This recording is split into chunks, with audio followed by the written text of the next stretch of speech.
Muito bem, Lucas Pedrosa. Tirou o sorriso, Pedro? Não, Perdeu o brilho. pelo contrário. O presidente do Vasco, Pedrinho, convocou uma coletiva para a próxima quinta-feira, o famoso Depois de Amanhã. Vamos falar uma notícia boa? Vamos? Você está procurando ainda? Quer aqui, que eu enrole? Ó, já consegui pegar aqui. Muito bem. Vamos lá. O Vasco tem... Saiu uma notícia hoje na imprensa argentina de que o Vasco teria feito uma proposta pelo Nahuel, que é um goleiro do Lanús, uma proposta de $2 milhões. Essa proposta não é verdadeira. O Vasco não fez proposta pelo goleiro do Lanús. Inclusive, ele tinha acabado de chegar no Lanús por $1,2 milhões. O próprio Lanús não tem intenção de negociar e o Vasco não fez proposta. E isso acabou trazendo um burburinho de que o Léo Jardim poderia sair, poderia já estar vendido, a torcida com raiva da diretoria, porque não está buscando a renovação do Léo Jardim e tudo mais, e isso tudo não era verdade. O Vasco busca, sim, a renovação de contrato com o Léo Jardim. Encerra quando? Esse contrato acaba no dia 31 de dezembro de 2025, ou seja, ele só teria mais um ano de contrato, então daqui a 6 meses ele poderia assinar um pré-contrato com outro time. Então, a prioridade total do Vasco, o Vasco vai fazer todos os esforços possíveis para ficar com o Léo Jardim, que inclusive é encarado como destaque do clube, é encarado como um cara que tem muita identidade e com potencial de ídolo. E se o Léo Jardim ficando ou não, independentemente disso, o Vasco não pensa em gastar dinheiro para um goleiro reserva. Pensa em trabalhar o Felipe Gabriel, que é um goleiro que já é da seleção brasileira desde o Sub-15, já treina como profissional, é o goleiro titular do Sub-20, do Sub-23, é um garoto que tem muito potencial.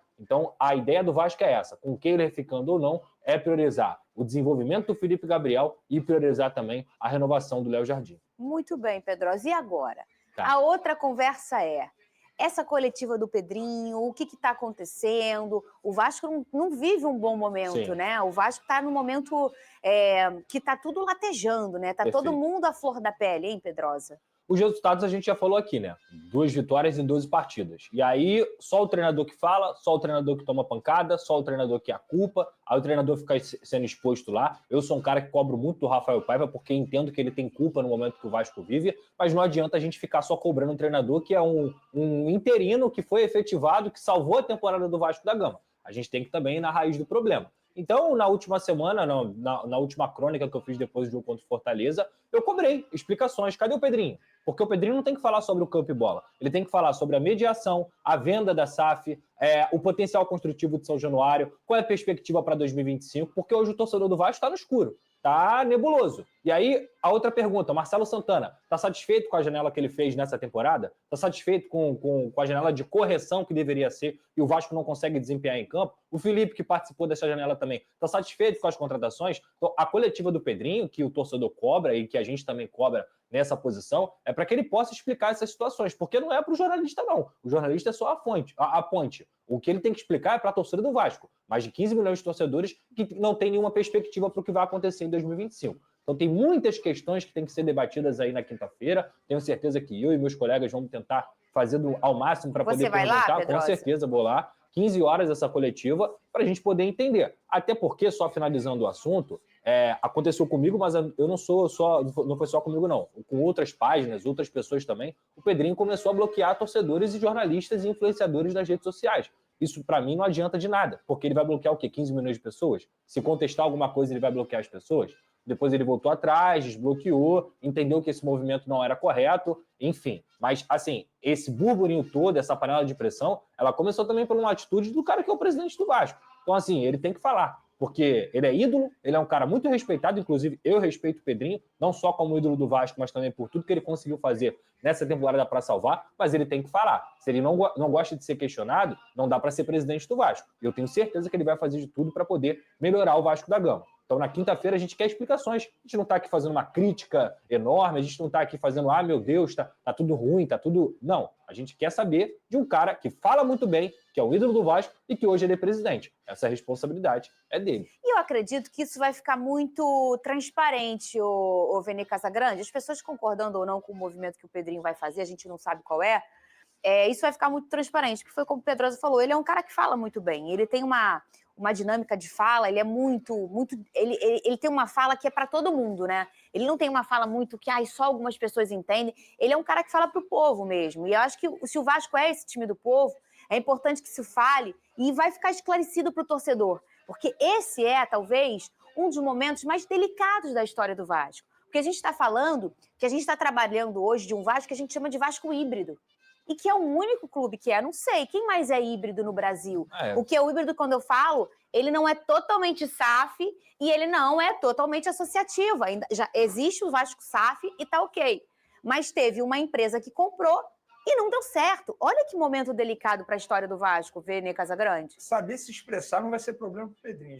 A gente está falando de uma pessoa que era o melhor comentarista esportivo até ele se tornar presidente do Vasco. Era um sonho dele, ele já falou, inclusive, aqui no programa. Só que eu acho que, independentemente do que aconteça nessa entrevista coletiva, por exemplo, se ele vai ser cobrado ou não, acho que o Pedrinho ele precisa ter noção que o balanço é extremamente positivo pelo que ele está conseguindo fazer. A gente fala de um Vasco que tem a possibilidade de ir para uma Libertadores, para uma pré-Libertadores. Quando um torcedor vascaíno iria imaginar que isso poderia acontecer no meio dessa turbulência toda que estava acontecendo dentro e fora das quatro linhas? Então, acho que o Pedrinho ele precisa ter essa noção, que o balanço é positivo, mas faz parte ser cobrado, faz parte ser questionado. O momento do Vasco da Gama dentro de campo não é bom. São 12 jogos e apenas 2 vitórias, correto? Então é óbvio que ele vai ser questionado sobre isso, sobre o futuro do clube, sobre empresa que pode adquirir ou não o Vasco da Gama nesse momento. Eu acho legal ele botar a cara e dar uma entrevista coletiva.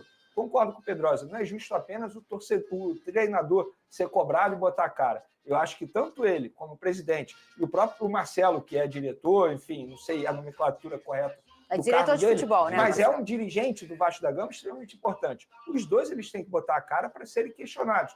E quando a gente fala questionados, os jornalistas eles vão apenas fazer perguntas que são interessantes para o torcedor. Os dois vão falar para a torcida, não é para o jornalista. Mas o Pedrinho ele tem noção disso.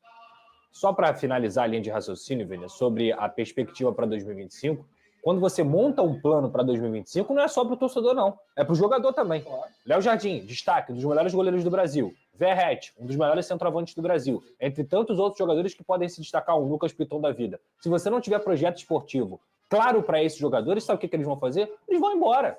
Eles vão embora. Então, a perspectiva, a montagem de planejamento não é só para o torcedor, não é só para o jornalista, é para os jogadores que você pretende formar, para que você pretende ter no grupo, como espinha dorsal. Esses dois que eu citei aqui, vocês acham que eles gostam de ficar tomando pancada? Tá muito enganado quem acha que eles gostam de ficar tomando pancada. Então, o projeto esportivo não é só para o torcedor, é para quem também está lá dentro. Muito bem, quinta-feira essa coletiva, lembrando então. Que o Flamengo busca um centroavante. Ih, começou. Não falei nada. Começou, tá sempre de olho, sem né, Pedro, Gabigol indo embora. Isso. Bota na tela aqui, cadê, ó? A Black Friday. Então, portanto, galera, você conseguiu acompanhar nesse momento todas as informações envolvendo o Vasco da Gama. Vai ter a coletiva do presidente, onde tudo vai ser esclarecido, onde todas as dúvidas dos vascaínos vão ser sanadas. As dúvidas não podem estar acontecendo no Vasco, até porque a ideia da diretoria é ser o máximo transparente possível com o seu torcedor. A CBF acabou de anunciar, né, em relação às mudanças do calendário do futebol brasileiro para 2025. Eu estou aqui com as datas para vocês entenderem. Ó, calendário das competições estaduais, do dia 12 de janeiro até o dia 26 de março, ou seja, o total aí de 16 datas. A pré-temporada de 2025, do dia 8 de janeiro até o dia 21 também de janeiro. Então, portanto, ali uma pré-temporada teoricamente muito curta. Primeira janela, do dia 2 de janeiro até o dia 28 de fevereiro. A segunda janela, do dia 2/6 até 10/6. Ou seja, uma segunda janela ali bem curta, basicamente para as equipes ali que estão no Super Mundial. A terceira janela, do dia 10/7 até 2/9.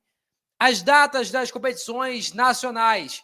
Vamos lá, ao que interessa para o Vasco, pelo menos, né? No caso, seria a Série A e também a Copa do Brasil. Mas vamos lá, passar para vocês tudo detalhado. A Supercopa do Brasil do dia 2/2, ou seja, 2 de fevereiro. Na Copa do Brasil, do dia 19/2 até o dia 9/11. Portanto, se o Vasco, por exemplo, chegar na final da Copa do Brasil, vai terminar no dia 9 de novembro. A Série A, do dia 29 de março até a data do dia 21 de dezembro.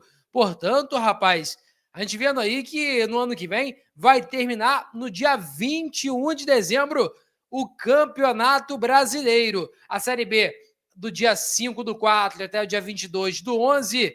Aí depois Série C, Série D e também o início do recesso 2025-2026 da Série A, no caso, vai ser no dia 22/12 de 2025. Então, portanto, o recesso aí inicia no dia 22 de dezembro, ou seja, basicamente um dia depois de acabar a competição do Brasileirão.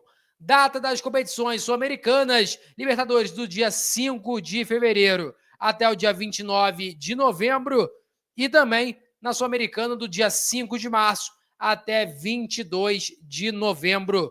Portanto, a gente vendo aí que a Libertadores, caso o Vasco chegue na pré-Libertadores, a temporada de Sul-Americana para o Vasco começa, caso o Vasco for para a Libertadores, vai ser no dia 5 de fevereiro. Já se caso for na Sul-Americana, 5 de março. Portanto, esse é o novo calendário do futebol brasileiro. Peço a você que deixe o like, é muito importante para o nosso canal. Acione o sininho de notificação para não perder nenhum conteúdo. E vou ficando por aqui. Nossa meta é alcançar 50 mil, conto muito com a sua ajuda, também com a sua moral, beleza? Valeu, tamo junto e é nóis! Fui!